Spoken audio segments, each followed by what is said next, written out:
Thank you for watching another edition of Inside the Pylon Podcast. I'm Fidel Barraza. Alongside with me, Chris Arzola. What's going on, man? Hey, how's it going? Happy Monday. Happy Labor Day. Obviously, we're here able to, do this podcast today, due to this Labor Day. So happy Labor Day to you. Yep. And Chris, happy week one. It's official now. We're about 4 days out from the season opener against the Detroit Lions against the Kansas City Chiefs Thursday night. So I'm excited for that. And just it's week one, man. Football's back. Yeah, it's been a long off season. We've been grinding through the off season with a lot of different, things that have come up, but we are officially here now. We got through the preseason, and now it's week one, like you said, and it's the start of football, man. So it's going to be a great year. Can't wait. Yeah. So, all right, Chris, let's talk about this season, right? I mean, we had a lot of, moves that happened during the offseason. Aaron Rodgers going to New York, Mm-hmm. Odell Beckham Jr. signing with the Baltimore Ravens. There's just a lot of things going on, right? What would you say is your biggest storyline for week one? I think my biggest storyline so far with week one is the absence of Cooper Cup for the Los Angeles Rams. Um, everybody was talking about, can he come back? Can he be the same Cooper Cup that he was obviously a couple years ago? Unfortunately, last year he was, hamstrung with, many different injuries throughout the year. And, no point intended. Obviously, now he does have a hamstring injury. He did have a setback a couple days actually had a setback a couple days ago, and all the reports are that he actually is right now seeing a doctor, a specialist, a body specialist for him to kind of figure out what's going on with his injury. Where's it going to be? Is he going to continue to struggle with this injury throughout the entire year? I think that's a big blow to the Rams, obviously to Matthew Stafford as well. I think that puts a lot of pressure on Van Jefferson to see if he can step up and actually be the wide receiver that they were expected, to be. And that does come into question as far as should they have signed Odell Beckham Jr. back, different things like that. And so I just think that's it's a big hindrance to, like I said, Matthew Stafford in his year. And obviously, too, for the fantasy players out there that drafted Cooper Cup, that does suck, obviously, being that he is going to be out. So I think for me, that is going to be the week one, kind of storyline as far as like, headlines for me. Yeah, I mean, when you think about it, he's the best offensive player they have on that Oh, offense. And the Rams, they absolutely. really don't have much, right? I mean, you got Nope. Cam Akers, but we had the whole drama last season where he was going to get traded. He wasn't Yeah. playing, and then came back and he started playing again. Yep. And then you got Van Jefferson, and after that, it's like, who else you got? Is Tyler Yeah. Higbee still on the team? I honestly, I think he is, but I don't. I mean, he can only do so much. He's just really kind of a safety blanket for Matthew Stafford, right? So I don't know. I mean, I think that's, like I said, that's a big question mark for me. Was Cooper Cup being healthy to give Matthew Stafford obviously that that reassurance that that he has his number one wide receiver there, and unfortunately with this setback, and especially with soft tissue injuries like hamstrings, right? You just kind of you never really know specifically when you're 100%. You have times where you think you're 100%, you go and boom, next you tweak it again. And I think that's kind of what happened to him a couple of days ago. Was maybe they were trying to get him back to see if he was going to be ready for week one. And then he obviously had this tweak, and now he's seen a body specialist to figure out specifically, again, is this injury going to continue to hamper him all year? Why is he having these injuries? Different things like that. So we'll see. I mean, it's going to be, like I said, that's definitely my biggest week one takeaway so far, is that that's a big loss for the Rams. Before even the season even starts. Yeah, I mean, look, and then let's just keep talking about the Rams. I mean, expectation wise, look, I mean, I'm not really expecting much from this team. To me, they're the third, best team in this division. Yeah, and that's one of the things that many people have been talking about in the NFL is, they win a Super Bowl a couple years ago, they went all in, right, Yep. and now they are kind of in a sense rebuilding from that Super Bowl, so is that the right way that you kind of go about it in the NFL? You put your eggs all in one basket. If it works out, fantastic. And then, obviously you struggle for a couple of years after that to kind of get back on your feet as far as a sense like that. So, they have their big three there, obviously with Aaron Donald, Matthew Stafford, and, Cooper Cup. Obviously he's still injured, but they still have their big three there. There's been question marks surrounding Aaron Donald for a couple of years now as far as if he was going to retire. So I don't expect a lot either from this team. I just think that That's a big loss, like I said, before season even starts. It is a long season, so I do understand why, they're being cautious with him and, trying to figure out specifically, is this going to continue to happen all year long? Obviously, he doesn't want to sit out another year. He was out pretty much the majority of the year last year already. So I don't expect a lot from the Rams, but again, they do have a Super Bowl just a couple years ago. So maybe that's the trick, putting your eggs all in one basket and just having to suffer for the next couple years after that. My biggest storyline for week one is, will Aaron Rodgers live up to the hype in New York? They got a big game Monday Night Football against the Mm. Buffalo Bills. One could say that's the best team in the division. This is a New York Jets football team that's ready to win now. Essentially, the only missing ingredient last season was a quarterback. We saw what Zach Wilson, did and was, and he's now the backup. And now you got Aaron Rodgers, so we'll see. I think that's a big headline for sure. I mean, everybody's on this team, like you said, and it is Aaron Rodgers, right?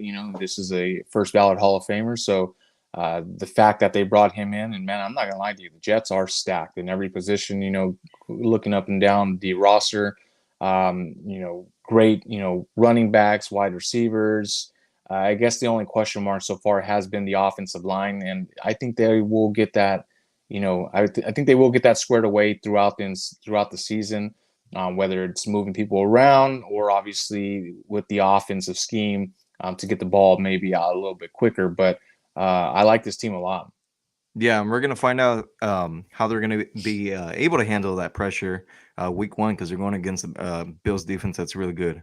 But of course, Yeah. Von Miller's not there, but they still have some other players that can make a huge impact. So we'll definitely see right away if that offensive line is going to be an issue the rest of the year. Yeah, no, I agree. And this is New York, right? And there is a lot of pressure always in New York. I mean, they have a big, media presence over there. Obviously, they will be at home in MetLife Stadium, so they will have that going for them.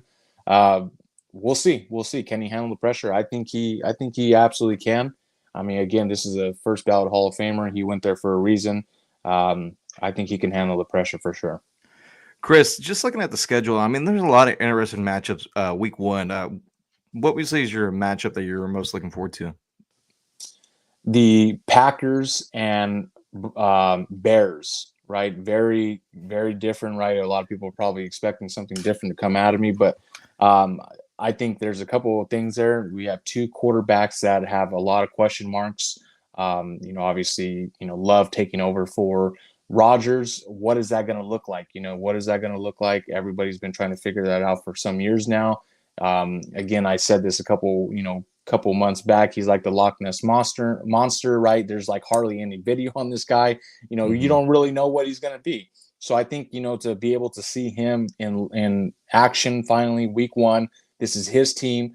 I'm excited to see what he could be. And then also on the other side of things, you have Justin Fields now. I mean, you saw they started kind of making some moves last year, bringing in some people, Chase Claypool, some people like that to kind of start building the roster around Justin Fields. And I think now this is the year and this is the time to see if he is capable of being that quarterback that they're expecting him to be. I personally, I'm an Ohio State fan, Ohio State fan. I've seen him, throughout his entire career at Ohio State. I think he's very capable of being able to be the quarterback that they're looking for. It's just, again, I think for them, it's the offensive line. Can they keep him healthy? Can he stay in that pocket and deliver as well? And not get his feet too happy and kind of get outside the box and kind of make pressure situations that are maybe not even there for him. So sorry, I didn't mean to cut you off, but I think No, you're fine. I think that's one of the biggest week one matchups that I'm excited to see, because there's a lot of question marks with these quarterbacks, and so I want to see basically where they're at. Chris, that's very interesting you brought that game up, because I was actually thinking about that game this morning. I was like, can Jordan Love go into Chicago and get his first win as a Green Bay's Packers starting quarterback? I think he might be able to. But when we talk about the Chicago Bears, I mean, offensively, they got some weapons now, right? They got DJ Moore. Yep. You got Justin Fields under the same system now for 2 years. Correct. You got Khalil Herbert at running back. You got Chase Claypool at receiver. Some people forget that that he's still there.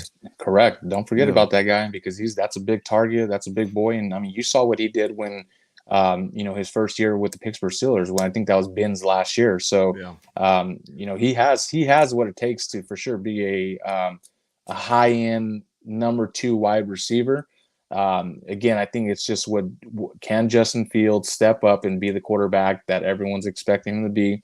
I absolutely think he can. I absolutely think he can. I'm expecting a big year from Cole Kmet, the tight end there in Chicago as well. Yeah, I mean the tight ends are always those safety blankets. You know what I mean? Like Dalton Schultz for many years. In Dallas Cowboys and Dak Prescott. Now obviously he's going to be C.J. Stroud's safety blanket in Houston. But yeah, I mean I think it's a. I'm expecting Cole Kmet to have a good year too as well. Absolutely. So fantasy owners keep a lookout for him for sure. If you guys haven't already did your draft, I think Cole Kmet could be one of those sleepers for sure. Yeah. And then so I don't know. We'll see. We'll see what Green Bay does. But that is one of the most more interesting matchups in week one. I'm Yeah, gonna for go with the sure. Pittsburgh Steelers hosting the San Francisco 49ers. So we got Brock Purdy coming back from surgery. Hmm. You have a team in Pittsburgh that that's got a lot of weapons. They got George Absolutely. Pickens. I think he's one of the top receivers in the league. He's Yeah. got the potential to have a monster season this Yep. year. I think Pickens is going to be one of those connections that you're going to hear a lot of this season. So I'm Hmm. looking forward to that one. What intrigues you about the matchup between these two? Obviously, is it do There's you a lot think of they're different things, do Chris. you I think mean, that one of them being, how is Brock Purdy going to play? I mean, we saw yeah. him play a little bit in the preseason, right? But he's coming off of surgery. Hmm. Um, with Pittsburgh, it's one of those teams that's a sleeper, in my opinion. They have a lot of talent on that, on the offense and the defense. You got Defense? TJ Watt coming back from injury. Yep. So you just think it's just going to be a really good matchup. And it's in Pittsburgh, week one. It's going to be Mm, loud. You got a yeah. West Coast team traveling to the East Coast, and yeah, man, just looking forward to that matchup. I think it's going to be a good game.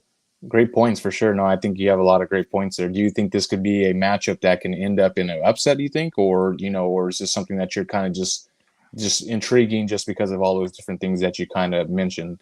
I think it's just hard for a West Coast team to go to the East Coast and win in general. I mean, Yeah. you think about the time difference, and it's just going to be loud. We'll see how Brock Purdy plays.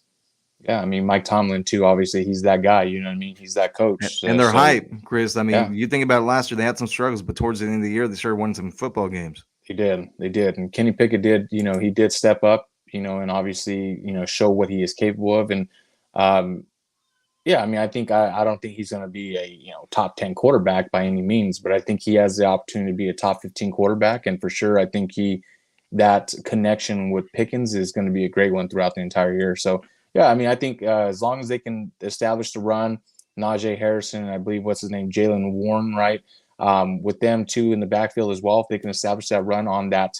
On that nasty, 49ers defensive line and that defense in general, I think they have a chance of pulling out the upset in week one. Yeah, and the other reason why this intrigues me is because Nick Bosa still has not signed his contract. He's still holding Yeah. out. So is he going to play? I mean, today's Monday, right? So I mean, I guess he could, sign tomorrow or Wednesday and be able to play on Sunday. But that's the other thing: is he going to be playing for the Niners week one, or is he going to hold out? Yeah, it's a tough call. I mean, he can absolutely sign a contract within the next couple hours for sure, or whatever in the next couple of days.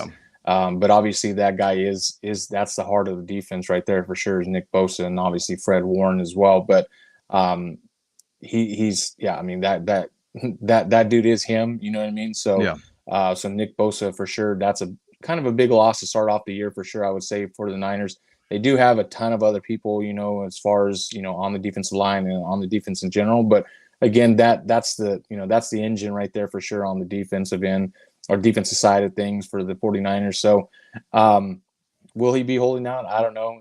I mean, he wants his money, just like Chris Jones, obviously, with Kansas City. So um, yeah, interesting to see.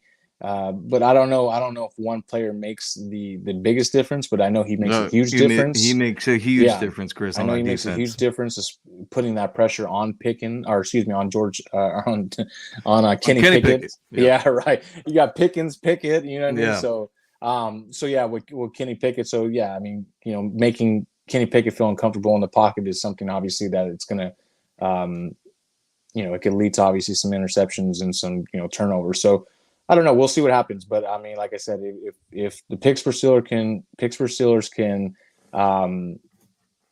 can establish that run, I think they have a shot here in week one.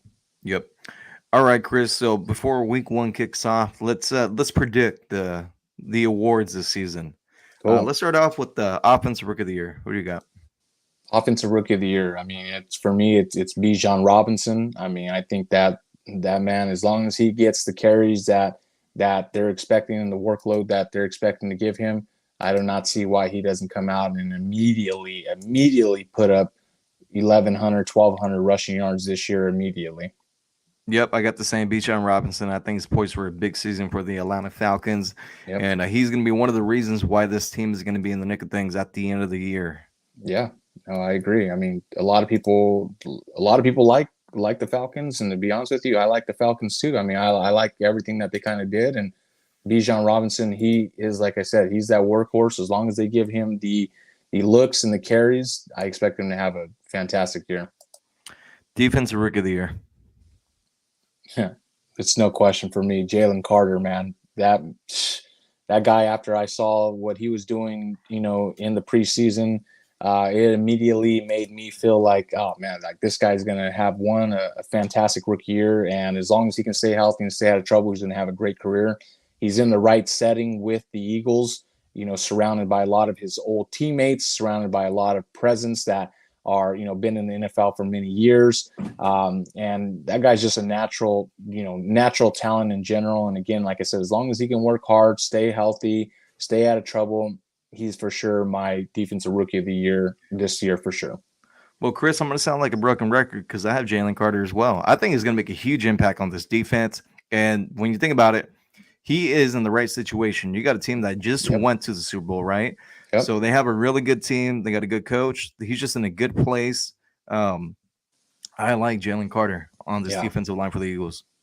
It's all right. You're not sounding like a broken record, man. It's the truth. You know what I mean? Like I said, you're stating all the facts right there. And when it comes to facts, you can't. It's not a broken record. It's the truth. And like I said, he's in a great situation. Again, he has the talent. Before we even hopped on, we were talking about obviously, the Raiders being Raider fans, and we wish we they would have took him, but we also understood why they couldn't. But man, yeah, he's going to have a fantastic year. Defensive player of the year. Defensive player of the year. I mean, you kind of mentioned his name a couple minutes ago. For me, it's going to be T.J. Watt. Obviously last year, unfortunately, he was out due to some injuries, and that guy has the motor just to keep going and going and going and going. He is the catalyst on that defense for the Pittsburgh Steelers. Again, now week one going against Brock Purdy. And the 49ers, I think he's going to establish himself right off the back and establish why he's going to be Defensive Player of the Year in 2023. I'm going to go with the Condor, Max Crosby. And I'm not being a homer. I'll tell you why he's going to win Defensive Player of the Year. He's poised to have a huge season. He is the leader of the Raiders, the silver and black. Yep. They drafted Tyree Wilson in the first round of the draft this season. You got Chandler Jones. He's coming off an injury. He looks slimmer. I think he's poised to have a big year. So with everything that's going on with that football team, I think Max is poised to have a huge season. I just think he needs help, and we got some help.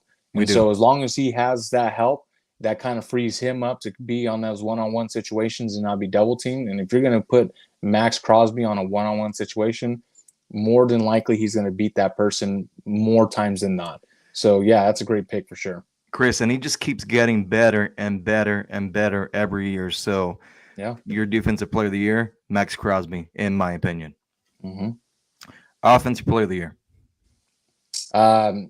Justin Jefferson, Offensive Player of the Year 2023. The connection that him and Kirk Cousins have, it's undeniable. I know a lot of people, they don't like Kirk Cousins because he's this, he's that. Who gives a damn? In my opinion, he's a quarterback. He throws the ball well. He gets the ball to Justin Jefferson majority of the time.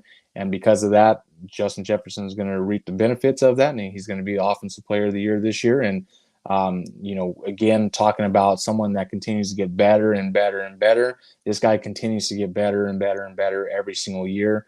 And I think that's, no exception this year. I think he's just going to have a spectacular year this year, and he's going to, get that well-deserved Offensive Player of the Year for 2023. Since you brought up Kirk Cousins, what do you think of his new mustache? He's got like the biker handlebars deal going on. Yeah. I mean, that's some flair. He's the type of guy that he's very calm person, doesn't do a whole lot, but then you see him and he has this type of little flair to his style, Yeah. whether it's some chains or you know what I mean, or a mustache. So yeah, it's fun. It's fun, man. It's fun. It's Kirk being Kirk, in my opinion. And like I said, every once in a while he adds a little bit of flair, to his style that a lot of people give him stuff because he doesn't have much of a style, Yeah. but you know what? Like it's fun, man. Like, hey, for me, I like to change my hairstyles up too every once in a while and give a different flair and look too. So hell, why not do something a little bit different? So yeah, not too Yeah. Why the bad. hell not? Yep. Yeah. All right. My offensive player of the year is going to be George Pickens. Mm, Just talked about a little bit earlier. I think he's yeah. poised to have a really good year. You got again Kenny Pickett. I think he's gonna take that next step into being a good quarterback. I like George Pickens to have a huge season this year for the Yeah. Pittsburgh Steelers. Nice. That's a good pick. Like I said, good pick, man. Big time sleeper for sure. I think a lot of people are not seeing him in that case, but this guy, he's for sure. He's a top wide receiver even last year already. You know what I mean? So, Yeah. and these guys continue to get better and better year after year. And I think he's not, he's no exception. I think he's going to get better and better for sure. And that's a good pick, man. Good Yep. pick. Comeback player of the year. Yeah, for me, I went back and forth with a couple of different players, but for me, I've always liked this guy. I know a lot of people maybe are down on him a little bit, kind of forget what he used to be, but to me, it's Odell Beckham Jr., right? Again, talking about situation, talking about where he's at, different things like that. The fact that he's in Baltimore with Lamar Jackson, they just drafted Zay Flowers. I think this gives, and they obviously have a couple other weapons. I think this allows OBJ to just kind of be Odell Beckham Jr. in a sense of where he's not going to be double teamed. He's being double teamed, and obviously there's other people that are going to be open. I think he's in a great situation. He's loving the connection there with Lamar Jackson. When you see him on the sidelines during preseason. You see him with Lamar Jackson getting along, different things like that. And when you have an OBJ that's happy, you have an OBJ that's in the right setting. I think that just tells you what it obviously just opens things up and shows you what he's going to be capable of. You saw how happy he was in LA, with Matthew Stafford, Cooper Kupp, and again not being double teamed. I mean, he was definitely probably the Super Bowl MVP in that first half before he obviously tore his ACL. But for me, I think it's OBJ. I think he's ready to come in and show what he's capable of and show that he's still the OBJ of old. My comeback player of the year is a player that's been forgotten because of injuries and he hasn't really played the last couple of seasons. I'm going to go with Michael Thomas of the New Orleans Saints. I think he's poised to have a big year now with new quarterback Derek Carr. You got Mm-hmm. Chris Olave there. You got Alvin Kamara. You got Jamal Williams. There's a lot of offensive, good players on this football team. Yep. And Michael Thomas, it sounds like he's healthy finally. So he's poised to have a big year. So in my opinion, comeback player of the year. But I will say this. Damar Hamlin is probably going to win this award because obviously of what happened last season and he made the roster, 53-man roster this season. How can he not win the award, right? So, Yeah, but absolutely. I agree. I mean, that's a tremendous story, obviously of everything that he's overcome in the past, several months. And yeah, I mean, if he gets that award, I'm not going to be mad about it. I'm You know not what I mean? either. Yeah, so but it's good to obviously, talk about other people that are, in the running as well for, the comeback player of the year. I mean, when you think about it, before Michael Thomas got hurt, he was one of the most dominant receivers in the league. Absolutely. Yeah. I mean, he multiple years I've taken that guy Yeah. in my fantasy draft. This year I stayed away only because last year I picked him up again last year thinking that he was going to come back and kill Yep. it. Obviously there was a bunch of different things going on, within Yep. the organization and him in general with injuries and so, but no, less, there's been no talk coming out of the Saints organization this offseason, compared to last offseason where again Michael Thomas was unhappy with different things like that. They brought in a leader in Derek Carr, very capable quarterback as well. And like I said, I think I think that's a fantastic pick for Michael Thomas. A lot of people, I think, again, like OBJ, I think they kind of forgot a little bit about what Michael Thomas was about. And that dude was an absolute star just a couple of years ago for sure. And he can absolutely be a star once again. So good pick. All right, Chris, let's do Super Bowl predictions. What do you got? Super Bowl predictions, once again, I think it's going to be a rematch. I think it's going to be the Kansas City Chiefs and the Philadelphia Eagles in the Super Bowl. And this time I see it kind of going differently. And I see the Philadelphia Eagles coming in and winning the game. I think it's going to be 33-30. And the reason why, I think it's because of what they did on the defensive side. They understood that they have the talent on the offensive end, right? They have an extremely deep running back field, extremely deep wide receiver field. And I think that they felt like they needed to maybe bolster up the defensive line a little bit to give them some depth, because there was one person that they were specifically looking at, and that is Patrick Mahomes, right? If they can make him feel uncomfortable, like how the Buccaneers did in the Super Bowl before last, and made him kind of not stay on that line, but get him outside the pocket and kind of make him feel uncomfortable. Sometimes it can lead to some throws that could be, because we already know that, that Patrick makes these really crazy, offset throws, and sometimes they either lead to fantastic, passes, or sometimes they lead to some kind of mistakes, So I think that there was one person that they had in mind when they came into the draft this past year, and this was to make sure that they put pressure on Patrick Mahomes. So I see it going 33-30. Philadelphia Eagles will be your 2023-2024 NFL champions for this coming year.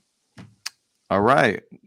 I'm going to go New York Football Jets against the Philadelphia Eagles. Look, the Jets essentially went all in this offseason, acquiring Aaron Rodgers. They got Dalvin Cook now to go along with Breece Hall in the backfield. You got a lot of offensive talent on this football team. Mm-hmm. Garrett Wilson is poised to have a huge season. I think him and Aaron are going to have, good a statistical season. Yeah. And I just like what the Jets did. So I'm going to go with the Jets against the Philadelphia Eagles. And I'm going to have the Jets winning this football game. We'll go 27-16. 27-16. Okay. Yeah, that's a fantastic. Yeah, I mean, you're all in with the Jets this year for sure. I am all in with the Jets. Yeah. No, I mean, I don't blame you. Like I said, I mean, I love everything that they did. They have a lot of depth as well, like I said. I just think that the AFC is a very stacked division. I got to sneeze real quick. Excuse me. I think that AFC is extremely stacked. And, again, they got to get past the one person that I talked about for many, many years now. And I think that's the Kansas City Chiefs and Patrick Mahomes. If they can get past him, then, I think they have an absolute chance. But again, if they can get past him, that's what they got to show first, is that they can get past the Kansas City Chiefs. All right, Chris. So that's going to do it for this edition of Inside the Pylon podcast. Keep an eye out. We will have a separate podcast with our week 1 picks and predictions. So with that being said, real fast, go ahead. Your MVP prediction. Forgot about that one. No worries. MVP prediction. One more. We got one more. I was thinking about it real fast. Your MVP prediction. Go ahead, real quick. I'm going Aaron Rodgers. Aaron Rodgers. He's all in with the New Year. All in because he's going to make the biggest difference around the league on a team, and he's going to be the most valuable player. That's the reason why they're going to go all the way. Okay, good pick. Mine, real quick. Justin Herbert. There's really not a lot to say. The guy has, again, year over year has gotten better, added more weapons to the dynamic. They brought back Eckler, Justin Herbert, MVP 23-24 NFL season. All right. Well, now that's going to go and do it for us here on Inside the Pylon. Keep an eye out again for the podcast with our picks for week 1. That's going to be out tomorrow. Till then, enjoy the holiday, enjoy week 1, and we'll talk to you guys Thursday night after the Chiefs and Lions wrap up. Yes, sir. Enjoy the rest of your day. Peace. Have a good one.